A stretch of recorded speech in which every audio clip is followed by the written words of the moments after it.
I've always been a man of the land. Grew up working rows with my dad, running irrigation lines, and harvesting under the Texas sun. So when a bunch of HOA suits tried to cut me off from my own livelihood, fencing off the only direct access to my family's crop field, I didn't argue. I went to the courthouse and came back owning the only access road into their development. They thought they could gate me out. I locked them all in.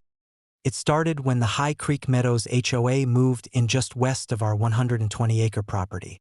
Suburban sprawl, overpriced stucco houses, zero idea what working land actually means. We've grown corn and alfalfa on this land for 3 generations. Our western field, the most fertile and flat, borders what used to be an abandoned lot. The only place where we could bring in harvesters and tractors without tearing up the irrigation lines. That lot had an old gravel lane that led right to the main road. But when High Creek Meadows was built, they bought that old lot, and without notice, erected a 6-foot privacy fence across my tractor path. No conversation, no courtesy, just a posted private HOA property, no access sign. I tried to be civil. I attended a board meeting. Karen, yes, her name was actually Karen, stood up and said, "This is private residential space now. Farming activities are disruptive to our community." Disruptive to her dog walkers. My family has worked this soil since 1948.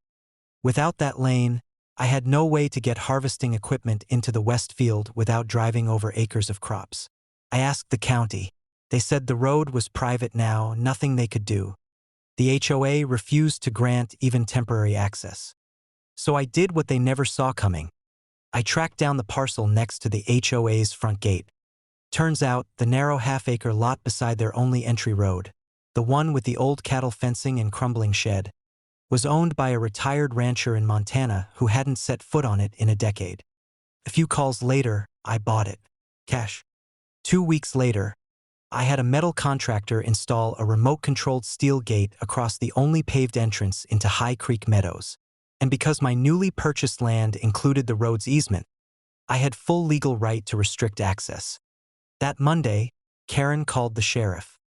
He showed up, looked at my title paperwork, and said, "Ma'am, it's his land. If he wants to close it, that's his right." She turned red as a chili pepper in July. I leaned on the gatepost and said, "You fence me out, I fence you in." Chaos erupted. Residents couldn't leave for work without going through my gate. Delivery trucks couldn't get in. HOA board members were fuming.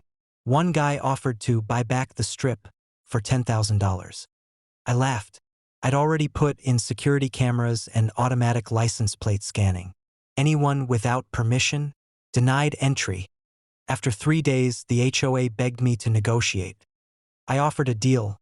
Permanent signed access easement for my tractors, and they pay for the damages they caused to my crops during the initial fence install, about $22,000. They caved. I got everything in writing. Their fence came down and my tractors rolled through that lane just like before. But the gate? Still mine. And once a month, I shut it for 10 minutes just to remind them how fast arrogance can get locked in.